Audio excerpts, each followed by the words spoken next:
Hey YouTube, this is Mr. King Liam, and today I'm bringing to you, at last, the return of my top 10 video series, and this one features my top 10 trap cards.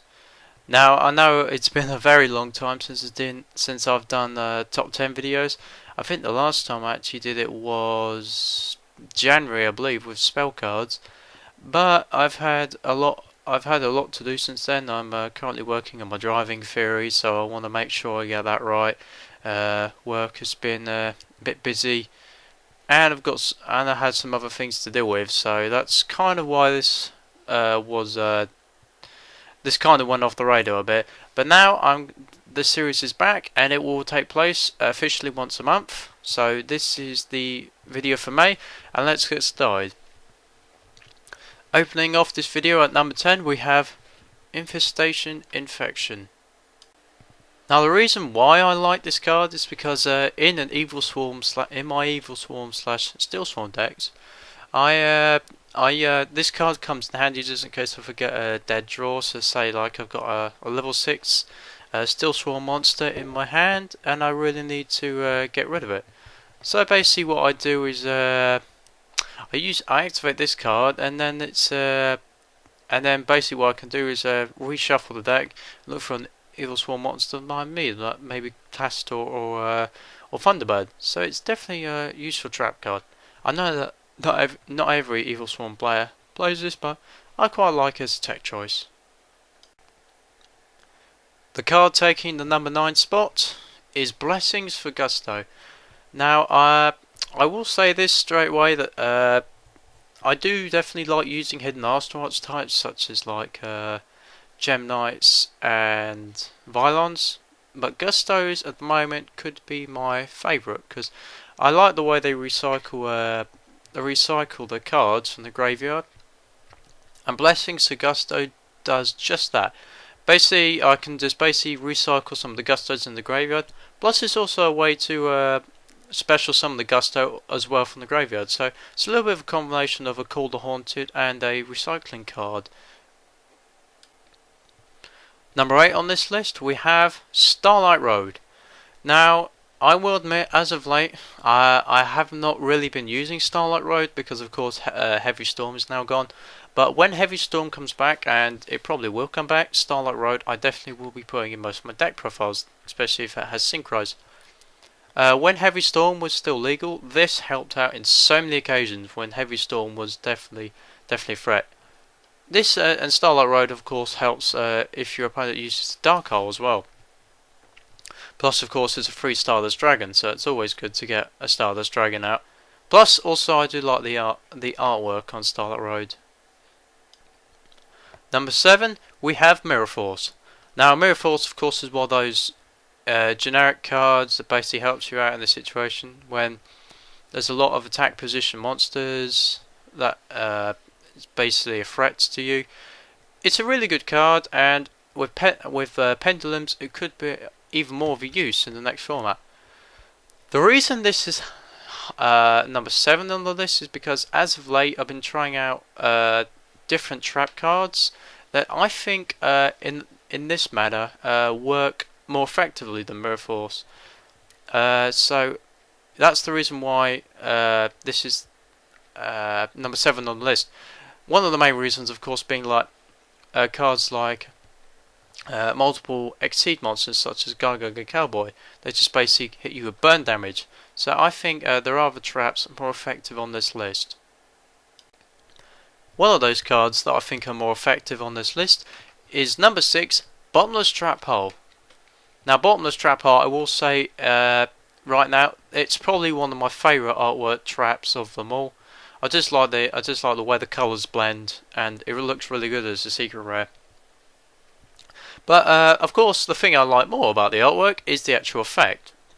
In this meta, of course, there's a lot of high-tech Exceed monsters, so usually they have more than 1500 attack, and usually in this format there is a lot of graveyard effects, like say the Dragon Rollers. So I think in this format it's better to banish a card rather than send it to the graveyard, so they can't activate their effect. That's why Bottomless is higher up the list than Mirror Force. Number 5, we have Torrential Tribute. Now, I will say this right now, if this video was being made in the Pendulum format, this card would probably be higher up the list, because of course in the Pendulum format you can just spam monsters like crazy. One of the main ones I've seen that does this is actually a scrap deck, and I've also seen it with ice barriers. So it's going to be quite a dangerous format, I think, at first. I think eventually they will have to hit some of the Pendulum cards, maybe restrict cards like Google's Pendulum Dragon. No, wait, that's not right. Well, Odd Eye's Pendulum Dragon, that's the one I mean. They'll probably have to limit that, I suspect, in order to make it a bit more fair, but I suspect they won't do that immediately.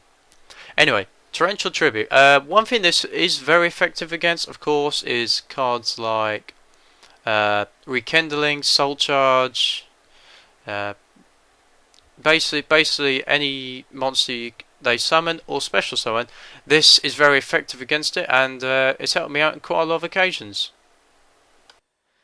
Coming in at number 4, we have Dimensional Prison. Now, Dimensional Prison for me I like, mainly because it gets rid of the problematic cards instead of like sending them to the graveyard. So things like Dragon Rulers, Roderick Beast, Mizuki, all of these cards are limited, and as a result they can't activate their effects. Dimensional Prison, of course, works like Mirror Force, but this is why I prefer it overall, because you can just get rid of those problematic cards on the field. Now we're getting into the top 3, and number 3 on this list is, of course, one of my favourites, Call the Haunted. Now, Call the Haunted, of course, is basically the main option for me to special summon monsters, because, of course, Monster Reborn is currently on the ban list. Is currently banned on the ban list. So basically, Call the Haunted is my main way to get monsters back. I will admit it is a little slower. Well, it is quite a bit slower than Monster Reborn, and you can only get cards from your graveyard. But it's helped me out in a lot of situations when I need to go for synchro summons, exceed plays, or when I just basically need to get a monster on the field. So it is very effective at helping me out in these situations. Taking the second place on this list, we have Compulsory Evacuation Device. Now, this card has helped me out so many times, helping me clear out the field of synchros and exceeds. I tend to use this more on special summon cards like Goblinberg or Kage. And I also use this on exceeds. Basically, just a quick way to clear the field of a troublesome card. Like, say, if you had a number 11 Big Eye, use this. You can get the materials to the graveyard, and you can just get the number 11 back to the extra deck. So that wouldn't be a threat. And taking the number 1 spot on this list, I've been using this card quite a lot as of late. It's a very fun card to use. We have Aerial Recharge. Now, Mecha Phantom Beast is probably one of my favourite deck profiles out of any to use. I just like the way they can use tokens quite well. Basically, that's the main focus of the deck is token support. What this card does is basically you can combo it with Mega Raptor when the token special summon, he special summons the token, so you can get tons of tokens on the field. And of course, the Mecha Phantom Beast cards use tokens for their ability, like I can't remember the name. I can't remember the name of it at the moment, but it's the main card you use if you want to get tokens out. Basically, you flip it face down, 2000 defense. You flip it up, you get 2 tokens. I can't remember the name of the card though, which is really annoying me at the moment. I'll probably remember it after I do this video as well. But anyway, yeah, it's a really fun card to use, and it really has helped me out in a lot of situations. So there you are. There is my top 10 trap card list. A few people might be surprised, I guess, with the with the choice of having Aerial Recharge as number 1, but it is a really fun card for me to use, and I do really enjoy using him. I'm a fan of Beast Deck. So yeah, there's my top 10 traps list. Regarding what's coming next, I'm not actually sure what I'm going to be doing next.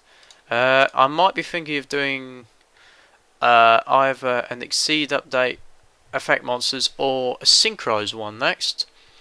But I'm really tempted to go with Exceed since of course we are entering a new era in the TCG. We're going to be entering Arc 5, which means Zexal will be ending. So I'm really tempted to do that. And of course, at some point I will be doing a top 10 numbers list. So anyway, there is the return of my top 10 video series. Expect to see another top 10 video in June. But for now, this is Mr. King Liam saying bye YouTube.